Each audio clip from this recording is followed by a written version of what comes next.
Assalamualaikum warahmatullahi wabarakatuh. Salam sejahtera bagi kita semua. Terima kasih banyak kepada Bapak Ibu Kader yang telah meluangkan waktunya. Perkenalkan, kami dari Dokter Muda Fakultas Kedokteran Universitas Lambung Mangkurat yang telah bekerja sama dengan Puskesmas Teluk Dalam. Mohon izin, hari ini kami akan menyampaikan tentang pelatihan kader tentang deteksi dini pneumonia pada balita. Untuk tugas atau peran kader itu ada sebelum hari buka posyandu, saat hari buka posyandu, dan sesudah hari buka posyandu.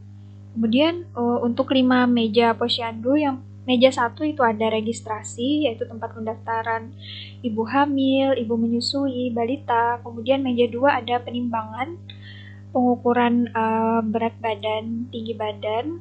Kemudian yang ke meja 3 itu ada pengisian kartu menuju sehat, hasil dari pengukuran.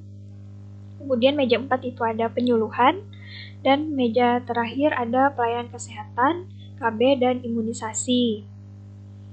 Untuk tugas atau peran kader sebelum hari buka posyandu, yaitu ada melakukan persiapan dari kegiatan posyandu, kemudian menghabarakan informasi tentang hari buka posyandu, bisa kepada warga setempat atau melalui surat edaran. Kemudian melakukan pembagian tugas antar kader seperti tugas pendaftaran, penimbangan, pencatatan, penyuluhan, pemberian makanan tambahan, serta pelayanan yang dapat dilakukan oleh kader.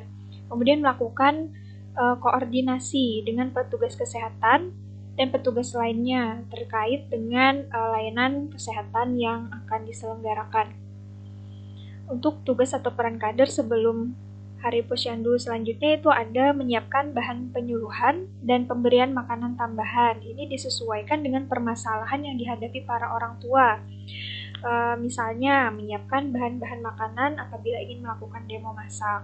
Kemudian yang terakhir yaitu menyiapkan buku-buku catatan kegiatan posyandu. Tugas atau peran kader selanjutnya pada saat hari buka posyandu yaitu melakukan pendaftaran, meliputi pendaftaran balita, ibu hamil, ibu nifas, ibu menyusui. Kemudian pelayanan kesehatan ibu dan anak, membimbing orang tua melakukan pencatatan terhadap hasil dari pengukuran atau pemantauan anaknya, seperti hasil dari pengukuran berat dan tinggi badan. Kemudian melakukan penyuluhan tentang pola asuh anak balita.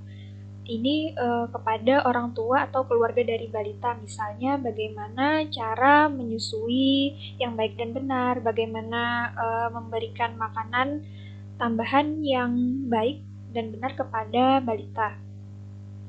Kemudian memotivasi orang tua agar terus melakukan pola asuh yang baik.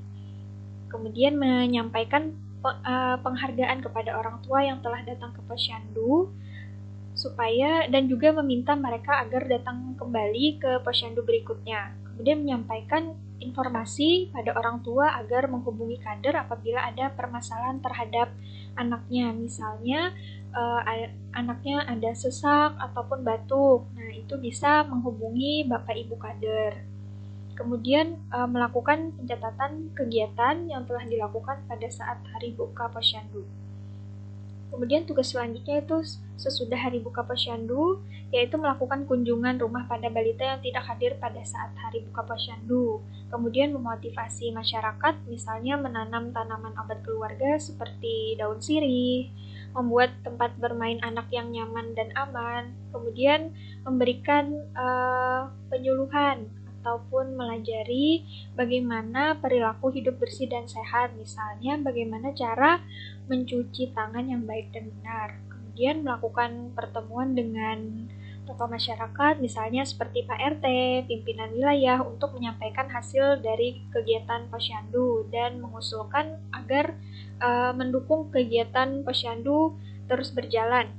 Menyelenggarakan pertemuan diskusi dengan masyarakat untuk membahas kegiatan posyandu. Usulan dari masyarakat ini digunakan sebagai rencana bagaimana kegiatan berikutnya. Dan yang terakhir yaitu mempelajari sistem informasi posyandu. Jadi saya lanjutkan, Bapak-bapak dan Ibu-ibu kader, apa itu pneumonia? Jadi pneumonia adalah penyakit yang disebabkan oleh bakteri, virus, dan jamur yang menyerang paru-paru. Nanti paru-parunya itu akan mengalami peradangan. Untuk di kehidupan sehari-hari kita, untuk masyarakat awam biasanya dikenal dengan paru-paru basah. Pneumonia adalah pembunuh nomor 1 pada anak usia di bawah 5 tahun. Di dunia ini sebanyak 920 ribuan kasus kematian pada tahun 2015 akibat dari pneumonia.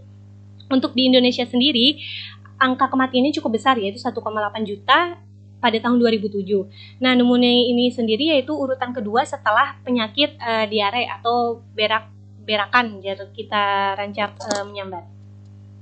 Lebih sering mengenai siapa saja, yaitu pada anak-anak.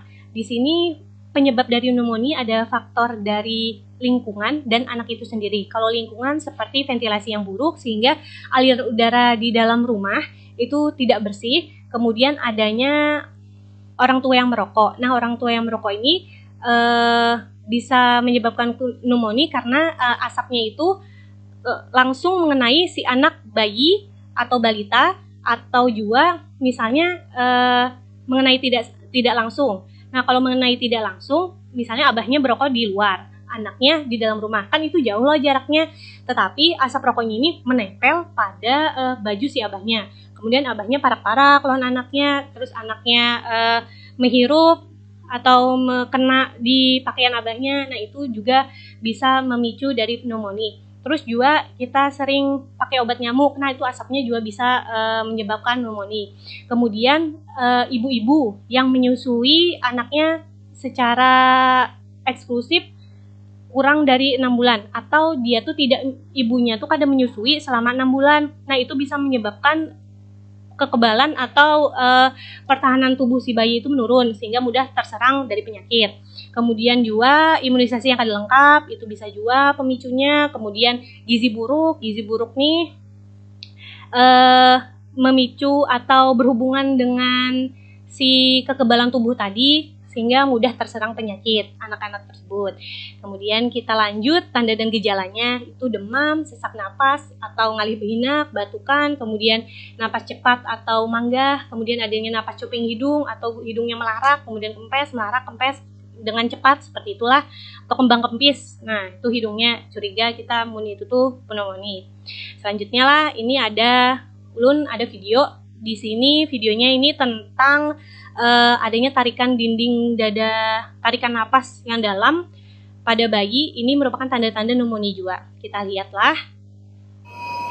Nah, di sini lihat Ibu, di sela-sela tulang rusuk ini adanya ke dalam loh. Nah, nih. Nah, ini merupakan yang kita sambat tarikan dinding dada ke dalam. Nah, ini merupakan salah satu ciri dari pneumonia atau manggah. Nah, nih. Kita sambatnya manggah loh bayinya. Nah, ini juga kita lihat lah.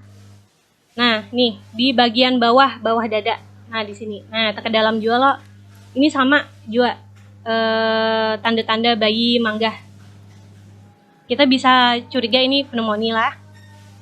Ya, kita lanjut. Nah, di sini ada tanda bahayanya. Yang pertama, anak gelisah, rewel, pinang menangis terus. Nah, itu patut dicurigai. Kemudian kada mau makan, kada mau minum, itu juga. Adanya kebiruan. Nah, kebiruan ini kita bisa lihatlah di bibir si bayi ada warna biru kada. Kemudian di ujung-ujung jari bayi ada warna biru kada. Itu merupakan tanda bahayanya juga. Kemudian kejang, lawan inya kada sadar, misalnya guring, harus dibanguni, kada bangun-bangun. Nah, itu kita curiga lah, sehingga ini nang ulun sambat tadi merupakan tanda-tanda bahaya dari pneumonia.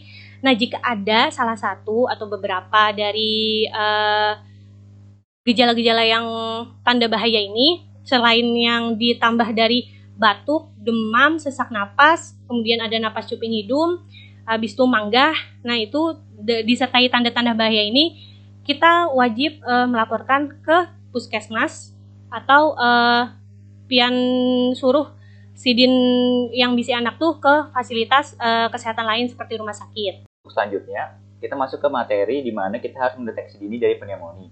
Sebelum masuk ke materinya sendiri, izinkan saya untuk menyampaikan beberapa pengertian dari deteksi dini. Jadi untuk deteksi dini sendiri ialah suatu usaha yang dilakukan untuk mengetahui ada atau tidaknya gejala pneumonia pada balita. Sedangkan untuk manfaatnya sendiri itu ada beberapa, yaitu mencegah perburukan, kemudian mengurangi kesakitan, dan juga kematian balita akibat terserang penyakit pneumonia. Kemudian ada dua alat yang biasa sering digunakan untuk melakukan deteksi dini pneumonia. Jadi yang pertama itu ada pulse meter atau pengukuran saturasi oksigen. Jadi di sini alat ini digunakan untuk mengukur saturasi oksigen di dalam tubuh, di mana berfungsi untuk mengetahui apakah anak itu kemungkinan ada sesak atau tidak. Kemudian untuk cara penggunaan dari saturasi ini sendiri kita bisa lihat di sini alatnya jempol atau ibu jari dimasukkan di tengah-tengah sini. Kemudian dia akan membaca. Kita tunggu saja sampai ada keluar angkanya.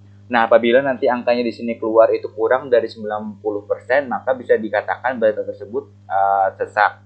Kemudian ada juga menggunakan alat itu jam tangan atau di HP itu seperti stopwatch. Nah, di jam tangan itu biasanya ada pengukuran menit. Nah, untuk menggunakannya itu sendiri nanti lakukan 1 menit penuh tanpa membagi 4 ataupun yang lain. Jadi dihitung secara penuh selama 1 menit untuk nafasnya. Kemudian selanjutnya untuk kita ketahui salah satu cara untuk mendeteksi pneumonia pada balita itu sendiri adalah dengan cara menghitung nafasnya. Di mana untuk deteksi dini balita itu menghitung nafas pada liputan batuk dalam kurang lebih 1 menit penuh. Kemudian untuk nilai normalnya sendiri pernapasan balita, untuk balita di bawah dari 2 bulan itu normalnya 60 kali per menit. Kemudian untuk bayi 2 bulan sampai 12 bulan itu 50 kali per menit. Sedangkan untuk balita dengan usia 12 bulan sampai 5 tahun itu 40 kali per menit untuk pernapasannya. Kemudian ada beberapa klasifikasi atau pengelompokan dari pneumonia sendiri. Jadi yang pertama itu bisa dikategorikan sebagai batuk bukan pneumonia, di mana batuk bukan pneumonia ini sendiri harus juga diwaspadai, di mana pada batuk dengan tanpa pneumonia ini itu tidak didapatkan adanya gejala pneumonia berat ataupun pneumonia. Akan saya singgung selanjutnya. Nah, untuk pneumonia sendiri, gejala yang biasanya muncul itu adalah nafas cepat, di mana nafas cepat ini sendiri tergantung dari usia yang sudah saya jelaskan tadi. Apabila kurang dari 2 bulan, nafasnya itu harus 60 kali per menit. Apabila lebih, itu bisa dikatakan nafas cepat. Misalnya ada balita datang ke posyandu atau puskesmas itu dengan nafas 70 kali per menit. Nah, bisa dikatakan balita tersebut mengalami nafas cepat. Nah, itu merupakan salah satu tanda dari pneumonia. Kemudian ada tanda-tanda yang untuk dapat menggolongkan balita tersebut terkena pneumonia berat, yaitu ada tarikan dinding dada ke dalam. Di mana yang sudah tadi dijelaskan oleh teman saya itu ada dinding dada itu tertarik ke dalam. Kemudian ada juga saturasi kurang dari 90%, di mana ketika alat saturasi ini digunakan itu maka nanti akan menunjukkan saturasi itu kurang dari 90. Maka bisa dikatakan balita tersebut terkena pneumonia berat. Nah, apabila terdapat dari kedua gejala atau klasifikasi dari pneumonia sendiri, segera dibawa atau dikonsulkan ke fasilitas terdekat. Kemudian selanjutnya, bagaimana sih kita sebagai orang tua atau kader untuk menginformasikan ke orang tua bagaimana cara mencegahnya. Jadi untuk pencegahannya sendiri itu cukup mudah. Yang pertama, balita harus diberikan ASI eksklusif selama 6 bulan penuh untuk meningkatkan imunitas dari balita tersebut. Kemudian juga apabila bayi sudah cukup usia, bisa diberikan empasi atau makanan tambahan pendukung ASI untuk dapat meningkatkan imunitasnya juga. Kemudian yang ketiga itu adalah dari lingkungan rumahnya sendiri, di mana dari lingkungan rumahnya itu harus higienis, dan juga kalau bisa rumahnya itu lengkap dengan ventilasi yang cukup sehingga udara itu bisa keluar dan masuk dengan leluasa. Kemudian yang keempat itu